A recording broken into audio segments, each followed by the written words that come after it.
I discovered my daughter had rewritten my late husband's will 3 days before his funeral, and I only found out when the lawyer handed me an envelope marked with my name.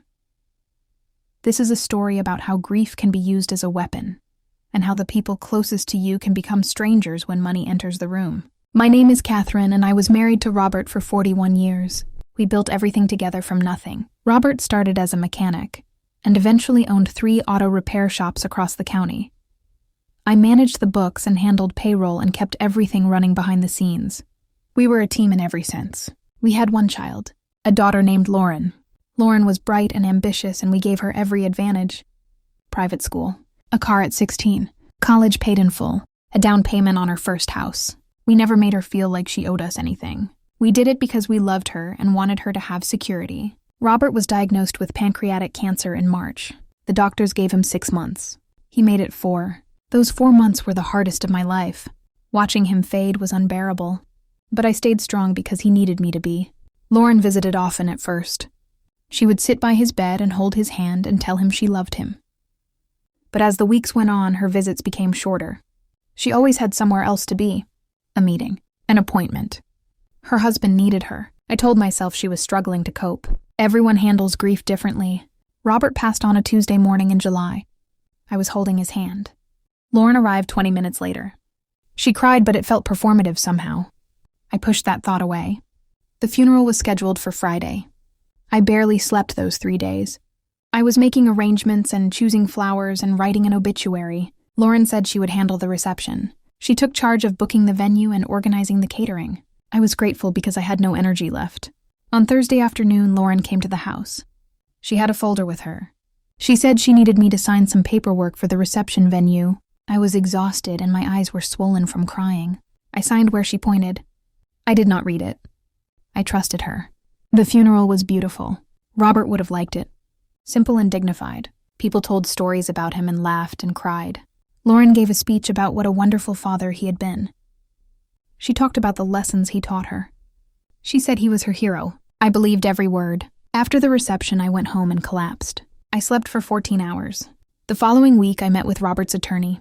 His name was Martin, and he had handled our wills and estate planning for years. I sat in his office and waited for him to walk me through everything. Robert and I had made our wills together 5 years earlier. Everything was supposed to be left to me. Then when I passed, it would all go to Lauren.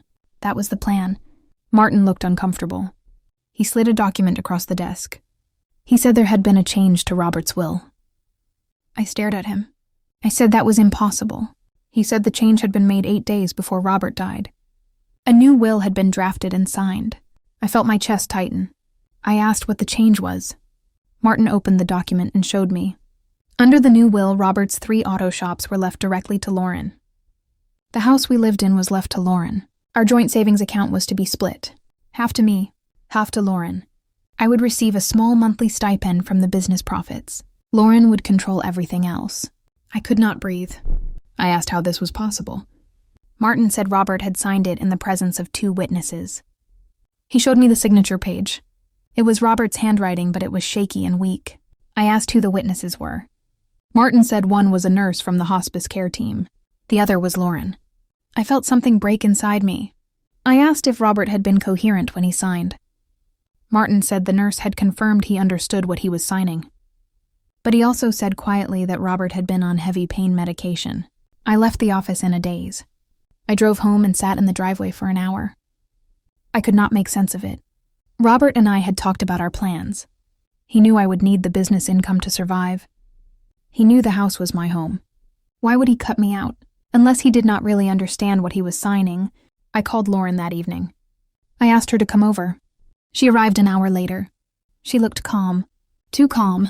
I asked her about the will. She said Diddy wanted to make sure the business stayed strong. She said he thought she would be better at managing it. She said he knew I would be taken care of. I asked why she had not told me. She said it was not her place. She said Diddy made his own choices. I asked her point blank if she had influenced him. Her face changed. She said she resented the accusation. She said I was grieving and not thinking clearly. She stood up and said we could talk when I was more rational. She left. I sat in the dark living room until morning. Over the next few days, I started looking into what had happened. I contacted the hospice nurse who had witnessed the signature. Her name was Julie. She agreed to meet me for coffee. Julie looked nervous. I asked her what she remembered about the day Robert signed the will. She said Lauren had called her into the room. She said there was a lawyer there with papers. She said Robert was awake, but he was heavily medicated. She said Lauren explained that Robert wanted to update his estate plan. Julie said she asked Robert if he understood. He nodded. She said he signed, but his hand shook so badly she had to help him hold the pen steady. I asked if Robert said anything. Julie hesitated. Then she said Robert had asked where Catherine was. Lauren told him I was resting. He signed after that. I felt sick. I asked Julie why she agreed to witness it. She said she thought it was legitimate. She said Lauren seemed very sure, and the lawyer was professional. I thanked her and left. I contacted the lawyer who had drafted the new will. His name was Derek Morse. He worked at a different firm than Martin. I called his office and asked for a meeting. He agreed. When I sat across from him, I asked why Robert had come to him instead of Martin. He said he had not met Robert. He said Lauren had hired him. She explained that her father wanted to update his will but was too ill to travel. Derek had gone to the house with the documents. He said he spent 10 minutes with Robert. Robert signed. It was legal. I asked if he thought Robert understood what he was signing. Derek shifted in his seat. He said Robert seemed tired but coherent enough, but he admitted the whole thing had felt rushed. I left his office shaking. I called Martin and told him everything I had learned. He said if I wanted to contest the will, I could, but it would be expensive and difficult. I would need to prove Robert lacked capacity or was unduly influenced. Both were hard to prove. I spent weeks weighing my options. I could fight this in court. I could drag my daughter through a legal battle, or I could walk away. Neither option felt right. Then I remembered something.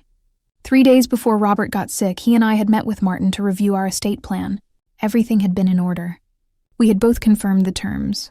I called Martin and asked if he still had the notes from that meeting. He said he did. He also said he had a recording. We always recorded estate planning meetings for clarity. I asked him to send it to me. He did. I listened to the recording twice. Robert's voice was clear.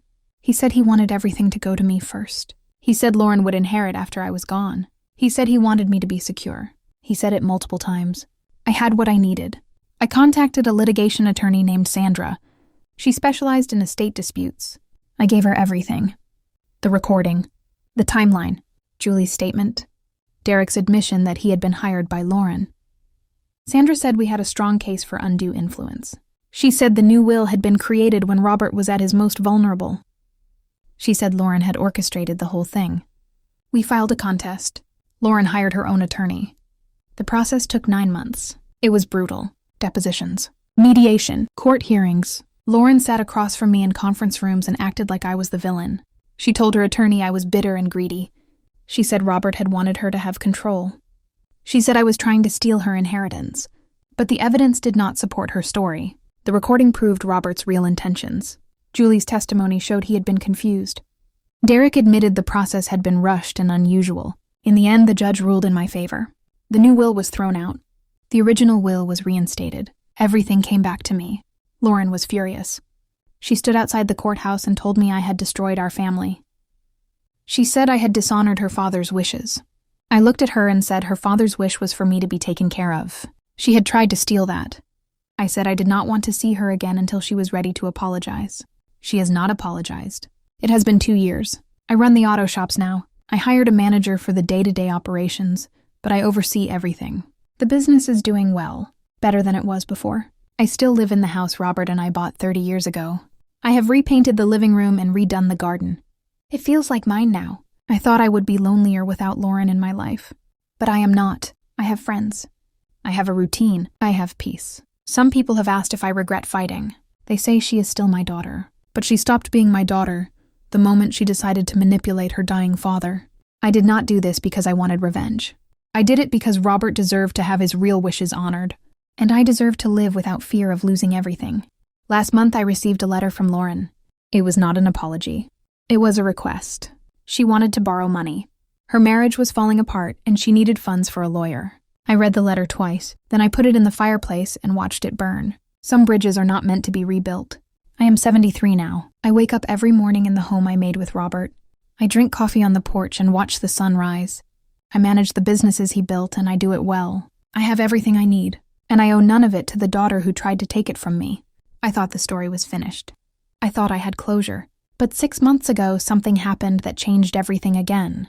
I was at the main shop going over quarterly reports with Jim, who manages the location. A young woman walked in and asked to speak with me privately. She said her name was Emma. She was 24 years old.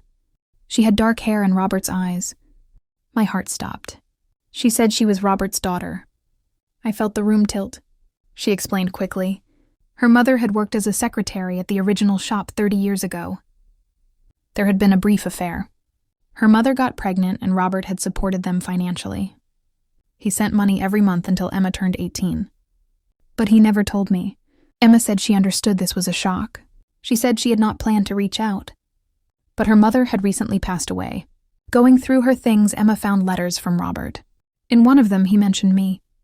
He said he regretted the affair every day. He said he had never stopped loving his wife. Emma said she was not looking for money. She just wanted to know about her father. I asked her why now. She said because her mother was gone and she felt alone. She said she had a half-sister named Lauren, but was afraid to contact her. I almost laughed. I told Emma that Lauren was not someone she should waste time on. Then I invited her to have coffee. We sat in the shop office for 2 hours. She told me about her life. She was a teacher. She lived simply. She had her mother's kindness. I told her about Robert, not the man who had betrayed me, but the man who had built something from nothing, the man who worked 16-hour days, the man who remembered everyone's birthday. Emma cried. She said she wished she had known him better. I surprised myself by taking her hand. Over the following months, Emma and I met regularly. She showed me pictures of her mother. I told her stories about Robert. It was strange and painful and somehow healing. One afternoon, she asked if I hated her. I said no. I said she was not responsible for the choices her father made. I said she seemed like a good person. She asked if I thought Robert would have been proud of her. I said yes without hesitation. Last month, I did something I never expected. I updated my will. I left a portion of the estate to Emma. Not as much as Lauren would have received, but enough to ensure she would always be secure. She cried when I told her. She said it was too much. I said it was what Robert would have wanted if he had been brave enough to do the right thing. Lauren still does not know about Emma. I have no plans to tell her. Emma deserves better than to be dragged into that bitterness. Sometimes I think about what my life has become. A husband who kept a secret for 30 years. A daughter who stole from me. Another daughter I never knew existed. It is not the life I imagined, but it is mine. And I have learned that family is not always who you are born to. Sometimes it is who shows up. Emma calls me every Sunday. We talk about her students and my business and what we are reading. She asks for advice. She listens. She thanks me. It is a small thing, but it matters. I am 74 now. My hair is completely white. My hands ache in the mornings. But I'm not afraid anymore. I fought for what was mine and I won. I found something I did not know I had lost. And I built a life that belongs only to me. Robert has been gone for 3 years. I think about him often. I have forgiven him for the affair. Not because he deserved it, but because holding on to anger was exhausting. I have not forgiven Lauren. Maybe I never will. But Emma has taught me that you can start over even when you think everything is ruined. Last week she brought me flowers for no reason. She said she was grateful I had given her a chance. I told her I was grateful too. We sat on my porch and drank tea and watched the evening settle in. It was quiet. It was peaceful. It was enough.